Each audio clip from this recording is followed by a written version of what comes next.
औज़ुबिल्लाहिमिनश्शैतानिर्रजीम बिस्मिल्लाहिर्रहमानिर्रहीम। मैं आपका दोस्त, आपका मेज़बान, आपका भाई बोला परदेसी। आज आप देख रहे होंगे कि मैंने टोपी भी काली पहनी हुई है और लिबास भी काला पहना हुआ है, ऊपर कोट भी काला पहना हुआ है और राइट साइड के बाजू के ऊपर मैंने काली पट्टी भी बांधी हुई है। ये मैं आपको दिखाता हूं। ये देखो, ये मैंने अपने जो फलस्तीन भाई हैं उनके सोग में ये मैंने लिबास आज पहना है। मैं ये लिबास या ये पट्टी, ये जो सोग मना रहा हूं, ये सिर्फ अपने मुसलमान भाइयों के लिए नहीं है। हमारे नबी जो थे, जनाब रसूल पाक सल्लल्लाहु अलैहि वसल्लम, वो क़यामत तक के नबी थे। और जितने भी इंसान क़यामत तक आएंगे वो आपकी उम्मत कहलाएंगे। और इसमें मैं मजहब को नहीं लाना चाहता, एज ए इंसानियत बात करना चाहता हूं।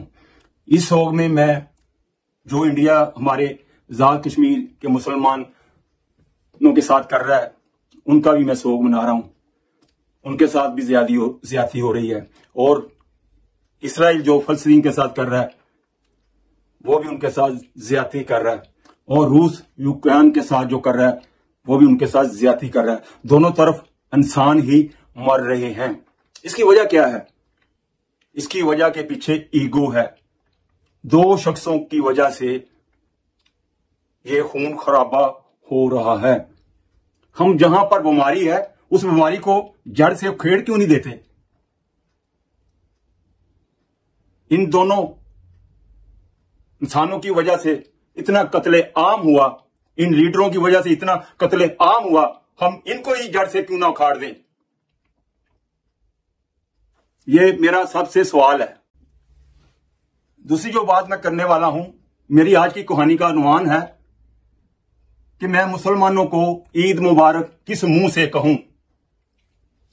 मैं बहुत अफसोस के साथ, दुखी दिल के साथ, आंखों से निकलते हुए आंसुओं के साथ आपको रस्मी ईद मुबारक कह रहा हूं। मेरे लिए ये ईद नहीं, एक काला दिन है। ईद से एक हफ्ता पहले हम ईद की खुशियों की तैयारी शुरू कर देते हैं। आप बाजार में जाके देखो, कपड़ों की दुकानें भरी हुई हैं। गोल्ड की दुकान पे चलो जो, वहां भी रश लगा हुआ है। चूड़ियों की दुकान पे चलो जो, वहां भी रश लगा हुआ है। मेहंदी की दुकान पे चलो जो, वहां भी रश लगा हुआ है। हम सोचें कि हम अगर ये ईद नहीं मनाएंगे, अगर हम ये नए कपड़े नहीं पहनेंगे, हम चूड़ियां नहीं पहनेंगे, हम मेहंदी नहीं लगाएंगे, हम नए जूते नहीं लेंगे, हम अपने फलस्तीन भाइयों की तरफ देखें। हम आज अहद करें कि हम घर में मीठा नहीं बनाएंगे, घर में कोई बिरयानी नहीं बनेगी।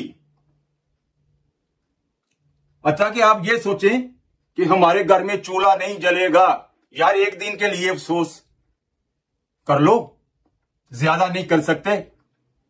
आप फानी और खजूर से भी अपना गुजारा कर सकते हो उस दिन, ईद वाले दिन। आप सालन की बजाय रोटी को पानी में डुबो के खाएं, फिर आपको एहसास होगा कि जिनके घर में आग लगी हुई है, आपको उसका फिर दर्द महसूस होगा। उनके पास आज खाने के लिए फूड नहीं, आज उनके पास पीने के लिए पानी नहीं, आज उनके पास इलाज के लिए दवाइयां नहीं, उनके पास पहनने के लिए कपड़े नहीं, उनके पास पहनने के लिए जूते नहीं। आप कैसे ईद मनाएंगे यार? मेरी समझ से बाहर है यार। उनका दिल नहीं करता नए कपड़े पहनने को, उनका दिल नहीं करता नए नए फूड खाने को, उनका दिल नहीं करता जूती नहीं पहनने को, उनकी बच्चियों का दिल नहीं करता हमारे बाजुओं में कोई चूड़ियां चढ़ाए, उन बच्चियों का दिल नहीं करता हमारे हाथों के ऊपर भी कोई मेहंदी लगाए। मैं कहूंगा कि आप सब मिलकर, मेरी पूरी दुनिया से अपील है कि आप जुर्म के खिलाफ आवाज क्यों नहीं उठाते? 2 अरब मुसलमान और 55 प्लस मुल्क ऐसे आंखें बंद करके बैठे हुए हैं। यार अगर आपके घर में ये आग लगी हो, मैं कहता हूं कि अगर आपके घर में आपके बाप की, आपकी बहन की, आपकी मां की, आपकी बेटे की अगर मैयत पड़ी हो, आपके मुंह में लुकमा कैसे जाएगा? लुकमा लाखों नहीं, कई लाखों बच्चियों को शहीद कर दिया गया, बच्चों को शहीद कर दिया गया। जो माओं के पेट में बच्चे थे उनको काट के जिबा करके फेंका गया और आप नवाले खा रहे हैं, दमादम मस्त कलंदर। मैंने खुद वीडियोस देखी, गड़ा बड़ा खोद के यंग नस्ल के हमारे नौजवान उनको गोली मार के बीच में फेंका जा रहा है। हम टीवी पे बैठ के डायलॉग बोल रहे हैं। मुंह से बात करना आसान है भाई, अमल करना बड़ा मुश्किल है। मैं कहता हूं कि आपका ईद मनाना बनता ही नहीं। आज मजहब को साइड पे रखें यार, एज ए इंसानियत देखें, अपनी उंगली को काट कर देखें। अगर आपको दर्द न महसूस हुई तो मेरा गला काट देना। बात करनी आसान है, बड़ी बड़ी तकरीरें करनी आसान है। दुनियादार भी और दीनदार भी अपनी अपनी रोटी में लगे हुए हैं और एक दूसरे को गालियां निकाल रहे हैं। हमें हमारा नबी एक उम्मत बनाकर गया। मैं आपको एक जंग का वाकया बताता हूं, आपने पहले भी सुना होगा तो सुनिए। जंगे तबूक का वाकया मैं पेश करता हूं, उसका मफहूम पेश करता हूं। मैं वो आलम नहीं, कोई स्कॉलर नहीं हूं, बस एक अदना सा उम्मती हूं, जनाब रसूल पाक का गुलाम हूं और स्टूडेंट हूं। जो स्टूडेंट है वो सीखेगा भी और गलती भी करेगा। जब जंगे तबूक के मौके पर जनाब रसूल पाक सल्लल्लाहु अलैहि वसल्लम ने आवाज लगाई कि सब इसके अंदर हिस्सा लो। जो अपनी जान दे सकता है जान भी लगाए, जो पैसा दे सकता है पैसा भी लगाए। और लोगों ने बढ़ चढ़कर हिस्सा लिया। उस्मान गनी रजी अल्लाह तआला अन्हु ने सबसे ज्यादा माल पेश किया और अल्लाह पाक ने उस्मान गनी रजी अल्लाह तआला अन्हु को गनी का खिताब दिया। उसके बाद हज़रत उमर रजी अल्लाह तआला अन्हु ने पार्टिसिपेट किया, फिर अबू बकर सिद्दीक रजी अल्लाह तआला अन्हु ने पार्टिसिपेट किया। आप सल्लल्लाहु अलैहि वसल्लम ने सवाल किया उमर रजी अल्लाह तआला अन्हु को, क्या उमर अपने घर में क्या छोड़ के आए हो? आपने फरमाया या रसूलुल्लाह सल्लल्लाहु अलैहि वसल्लम, आधा ले आया हूं आधा छोड़ आया हूं। फिर यही सवाल अबू बकर रजी अल्लाह तआला अन्हु से भी आपने किया, क्या अबू बकर रजी अल्लाह तआला अन्हु आप अपने घर में क्या छोड़ के आए हैं? तो उसने क्या फरमाया, मैं अपने घर में अपना रसूल हज़रत मोहम्मद सल्लल्लाहु अलैहि वसल्लम और अल्लाह को छोड़ के आया हूं। और इसके ऊपर अल्लाह पाक ने उनको सलाम पेश किया। वो जो कपड़े उन्होंने पहने हुए थे वो कपड़े भी जिस्म के उतार के दे दिए। इसको कहते हैं कुर्बानी। देखो, आंखें खोलो और टाट बांध के किक करके कांडे लगा के उसको सी के तो आए। तो अल्लाह ने कहा मैं अबू बकर रज़ी अल्लाह तआला से राजी हूं और सलाम पेश किया।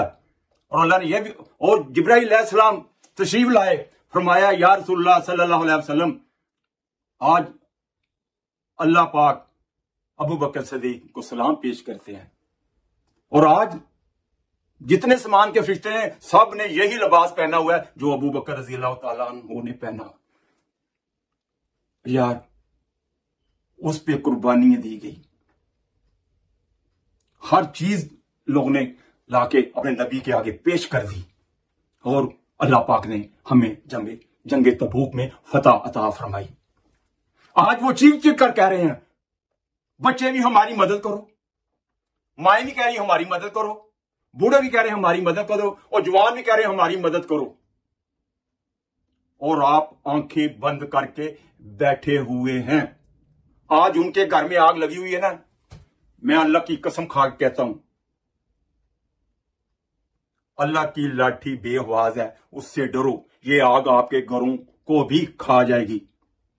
मैं यही कहूंगा कि जितनी भी हमारे मुस्लिम उम्मत है, एक प्लेटफॉर्म पे आ जाओ यार, इंसानियत का दर्द अपने दिल के अंदर लेके आओ। जुबान से इंसानियत का दर्द नहीं होता, दर्द यहां से उठता है, यहां से फिर महसूस होता है। जुबान से बोलना आसान है और इसके ऊपर अमल करना बड़ा मुश्किल है। मैं आपके लिए यही दुआ करूंगा कि अल्लाह पाक आप सबको हिदायत दे और हमारे जहां जहां जंगें लगी हुई हैं अल्लाह पाक इसको बंद करे और फलस्तीन के ऊपर अल्लाह पाक अपना रहम करे। और मैं आखिर में यही कहूंगा कि यार एक हो जाओ। ये जो आपस में आप खिंचा खिंची लगाई हुई ना, उसने वो कह दिया, उसने ये कह दिया, वो सुनते रसूल रख के यार हम एक दूसरे को गाली दे रहे हैं, तो फिर हम कहते हैं हम एक अच्छे मुसलमान हैं। नहीं, हम एक अच्छे इंसान बन जाएं, ये सबसे बेहतर है।